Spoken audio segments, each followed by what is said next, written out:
I've owned WNST since the summer of 1998. We're now in the summer of 2016, and this may be the third or fourth time we've had this interesting cross-pollination and intersection of relevant first-place baseball and a very, very interesting training camp for the Ravens. And training camp now underway, began on Thursday morning, really on Wednesday night when the Ravens came in to bunk up. Luke Jones has been on the scene, embedded out in Owings Mills for all things purple and white. And we got a big military appreciation night on Monday night for the Ravens. And, of course, we swabbed for the bone marrow registry there last year. No swabbing this Monday, kind of like taking the summer off, getting my wife better. Luke is not taking the summer off. He's going 2-a-days out in Owings Mills and has a full report on, Luke, we didn't get through the first practice, and we've already got issues going on with Kenneth Dixon.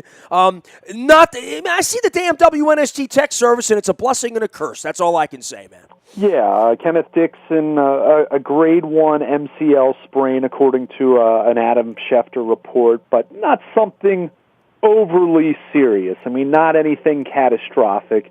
We think. We said that about Perryman last year, right? And believe me, about 5 or 6 fans via Twitter reminded me of that. And, hey, I'm just passing along what John Harbaugh says, okay? But, Kenneth Dixon, it was a play on the sideline, gets shoved by a reserve linebacker, a guy not going to be on the team, and just kind of went down, tweaked his knee. Didn't look great, but, John Harbaugh said he's going to be okay. They don't think it's something that's going to keep him out long. Day-to-day, Harbaugh said he could be back as early as the beginning of the weekend, but we'll see. I mean, I think any time you're talking about an MCL sprain, it's not something that you consider season-ending, but it might keep him out for I wouldn't be surprised to see him out for a week or so. We'll see how that plays out. But the good news, the best news, the news on Thursday was Joe Flacco taking part in his first full practice in 8 months. First full practice since suffering the ACL tear in late November, wearing a red non-contact jersey, which all the quarterbacks used to wear red jerseys, but it's been the last couple of years they've worn black jerseys with purple numbers. Been real hard to see, but it's very clear with Flacco because the other quarterbacks are still wearing the black ones. They have him in a red jersey. They want to make it very clear, stay away from the quarterback.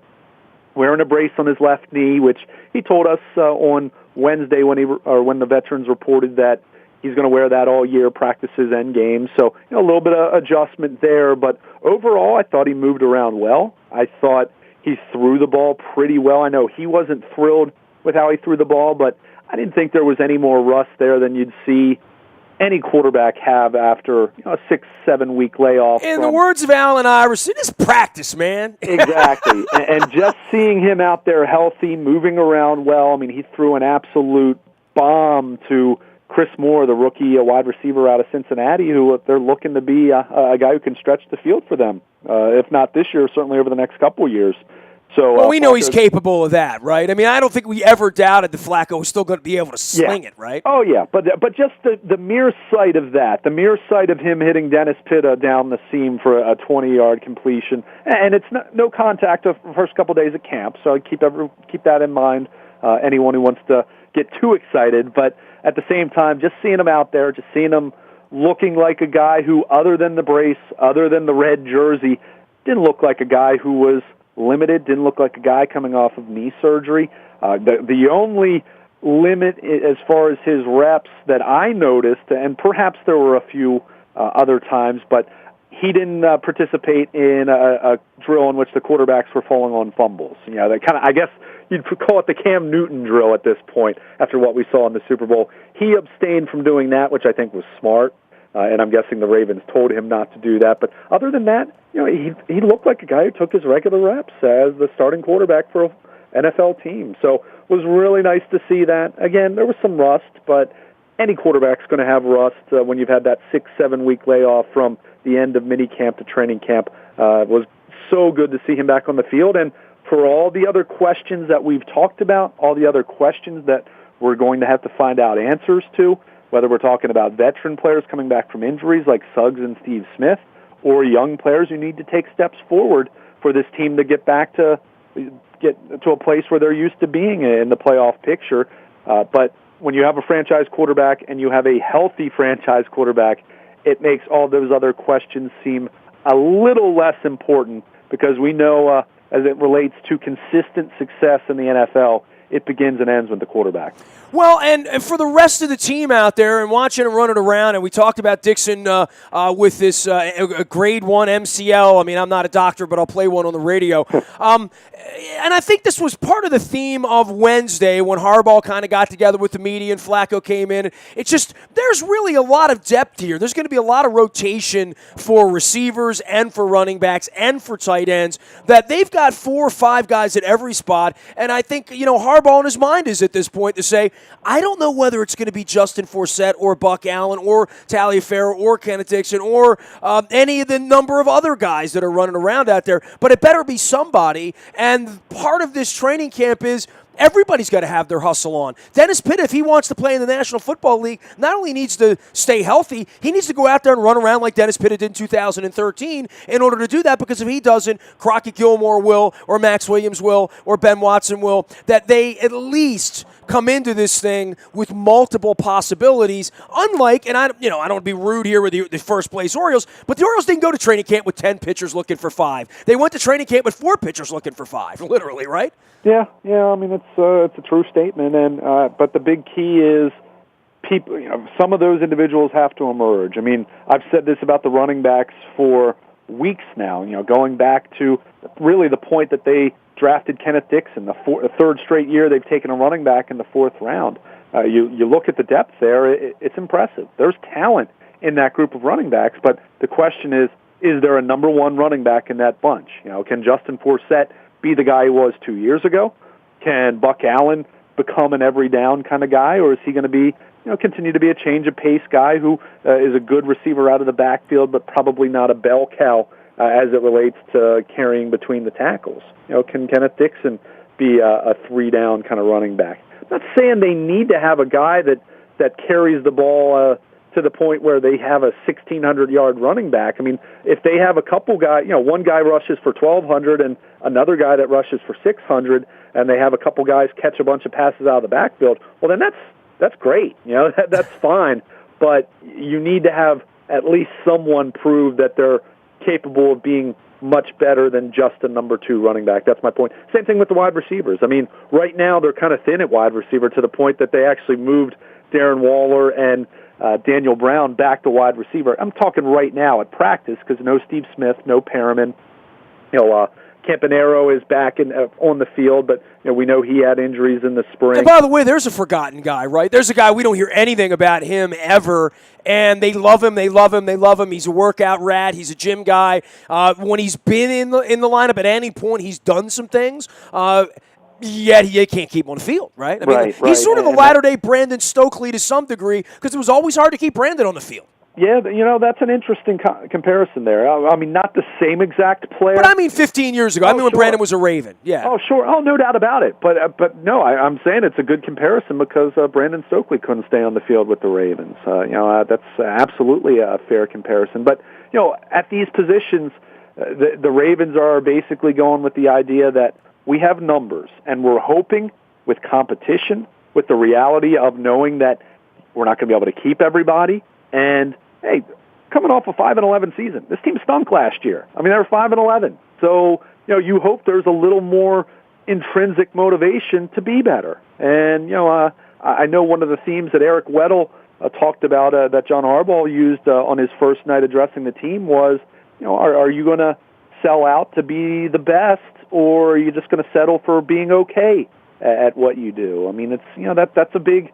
That's a pretty interesting theme there. I mean, I've talked about this a lot. I haven't shied away from the fact that I'm not buying the whole narrative that the Ravens were 5-11 just because they got hurt last year. They were pretty bad before the injuries set in terms of record. So the point is, it's one thing to have solid to good football players. You need some guys to be better than that. They need some of their good players like C.J. Mosley, for example, like Jimmy Smith, like you hope Rashad Perriman when he gets on the field. You need guys like that to take steps forward and to become the next great Ravens. You're hoping Terrell Suggs and Steve Smith and Elvis Dumervil still have football left in them.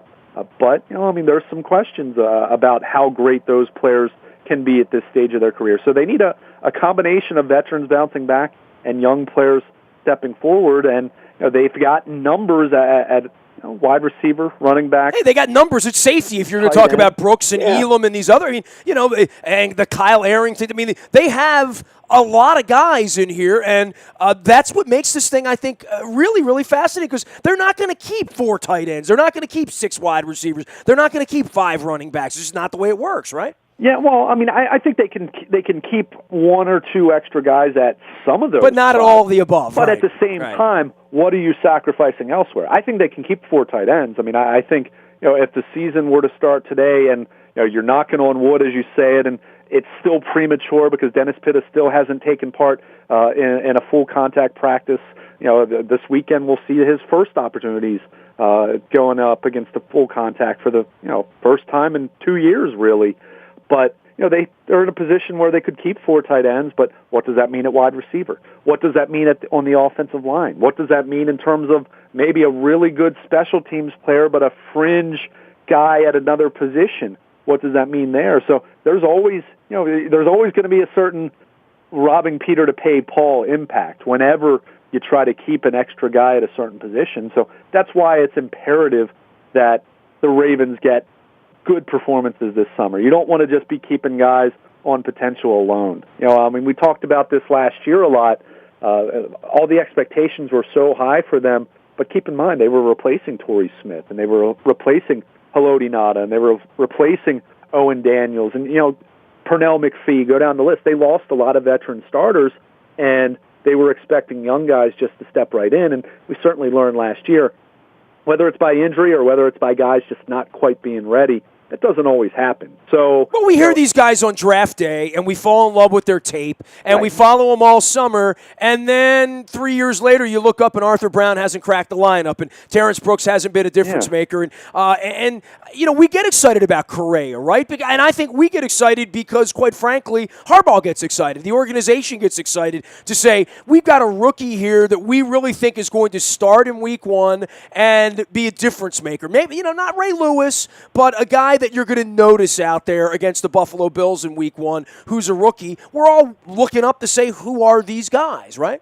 They really are. And it's funny you mentioned Kamalei Correa, first day of training camp, much like we saw him in the spring, lining up at inside linebacker quite a bit. I mean, it's looking like he might be, as much as we've all talked about Zach Orr, he might be the early favorite to start at inside linebacker. And, you mentioned Ray Lewis, and clearly no one's going to be Ray Lewis, but I think as far as mold of the type of player he might be, I could see him being a little more like a Bart Scott kind of guy. Think about it. Bart Scott played the weak side inside linebacker spot next to Lewis, but he was also a guy that they would slide outside and get after the quarterback in the nickel situation. I mean, I think everyone remembers him coming off the edge and crushing Ben Roethlisberger back in 2006. Just, probably the hardest hit certainly one of the hardest hits in the history of the franchise. Could Correa be that kind of guy? I mean, work at inside linebacker and then maybe shift outside in nickel and dime situations. So, it's going to be interesting. Not all the names that we've talked about at all these different positions, not all of them are going to work out. As you mentioned, there was a time when this team was totally pumped about having Matt Elam as their first-round pick. They were totally pumped about having Arthur Brown. They were totally pumped about having Terrence Cody. I mean, go down the list. I mean, no one bats 1,000. I'm not saying that to beat up the we've Ravens. all been pumped about Brashad Perryman, and we need to see him on the field, right? Yeah, before anyone can get excited about what he can do to help this football team, he's got to prove he can stay on the field. And that's not a knock on him, but it's reality. And we're still 3-4 weeks away from even seeing that, right? Probably. Yeah, I mean, the Ravens haven't given a definitive timetable, but keep in mind, this kid still had an ACL injury. This wasn't a case where, I know how it was spun to say, well, he didn't tear his ACL. Well, he didn't tear his ACL to the point where it was unstable and he needed ACL reconstruction surgery. There clearly was still something that went on in there because James Andrews gave him a stem cell injection. I mean, you don't give someone a stem cell injection when nothing happened to their knee. So it's clear something happened there. The good news is, from what I understand, he is making progress. Unlike last year where the knee just kind of was stagnant. He suffered the partial tear in the PCL, and it was very, very slow to heal. And then he had the setback in late September, and then it was all over after that, obviously, as far as his rookie season went. So, they are going to have some of these guys not work out, but if the Ravens truly want to be back to where they're accustomed to being in the playoff picture and the Super Bowl picture as it relates to the AFC, they're going to need more of these guys to step forward than not, because we've talked about it over and over, and I think the Ravens completely acknowledge it. This team needs playmakers, and I'll continue to say that, and people are probably saying, oh, Luke's going off on that tangent again. Well, that's how you win football games, is having playmakers that are difference makers in crunch time. In all those one-possession games that the Ravens had a year ago, playmakers are the guys you turn to in those spots. To Third and 8 back shoulder. Who's going to catch it in the Super Bowl? Yeah, Anquan Bolden. Who's picking off the pass in the flat? Whatever it might be, who is coming up big in crunch time. And we know who have been playmakers in the past, but you need some young guys to step into those roles, because you cannot, whether he's able to do it or not, I'm not doubting him, because I know if he's listening right now, it'll just make him snarl, but you can't just expect Steve Smith to do this, keep doing this. You can't just expect Terrell Suggs to keep doing this. You can't just expect Elvis Dumervil to continue to be a double sack or a double-digit sack edge rusher. Well, especially this year where he doesn't have to be a 4-down guy. I mean, they're going to have him off the field and first down most of the time, right? Yeah, and that was always the design. I mean, with Dumervil last year, that was by necessity. They lost Pernell McPhee via free agency, and they lost Terrell Suggs for week one. So it was really a case where he was miscast, and they knew that, but they didn't really have another choice. So they need some young guys to step forward on both sides of the ball. If they do, and then they get those veterans bouncing back from injuries, then this team has a chance to do some really special things.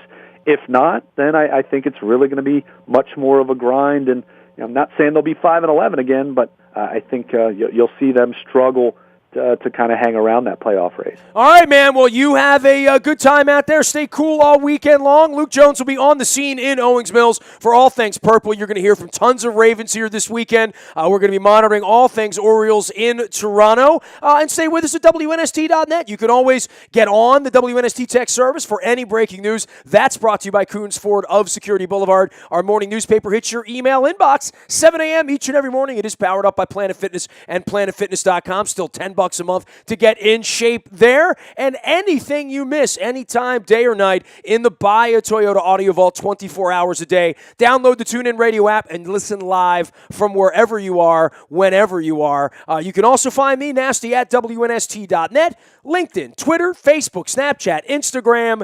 Anywhere you are, we are WNST.net, AM 1570, and WNST Towson, Baltimore. And we never stop talking Baltimore sports. Hey, bro, good stuff, man.